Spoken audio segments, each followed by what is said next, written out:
guy like you's a bit different though.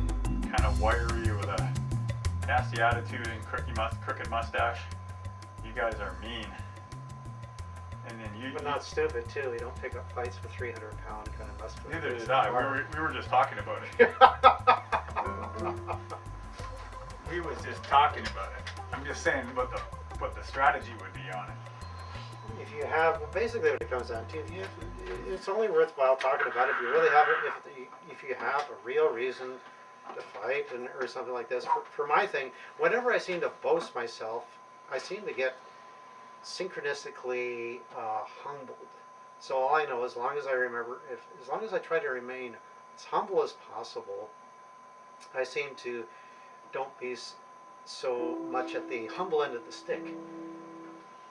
Once in a blue moon, you might get that little time when you can kind of shine or something like this, but you just want to make sure I'm never calling it on. Like when you punched that dog and broke your knuckles? Well, that was shining? Or when you wrestled your neighbor because he was beating up on his kid? Well, that was a heroic thing, I think. Yeah, whatever the case may be, you just want to make sure that you never. You punched a dog and. Well, the dog, it was.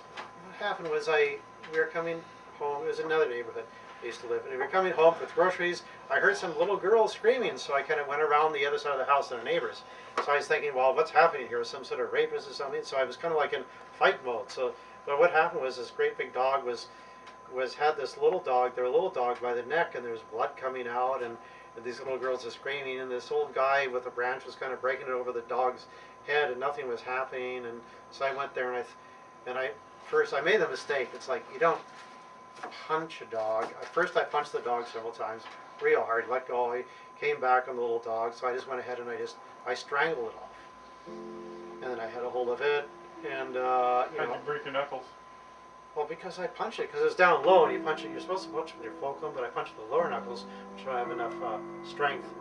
So I ended up having boxer fractures here, and actually broke this bone here.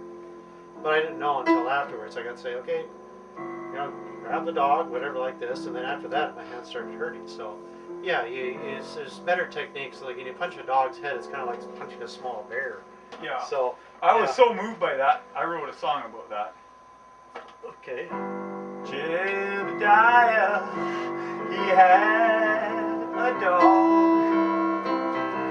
not one of his own, so he beat the crap out of him. He thought he was doing good, oh, and he was. Now that dog has black eye and 3 missing teeth. That's how I felt it. I know I hit a wrong chord there. F didn't seem to go. Oh, you just did that improv? Yeah, Oh, I did. Oh, look at that. The improv musician coming up.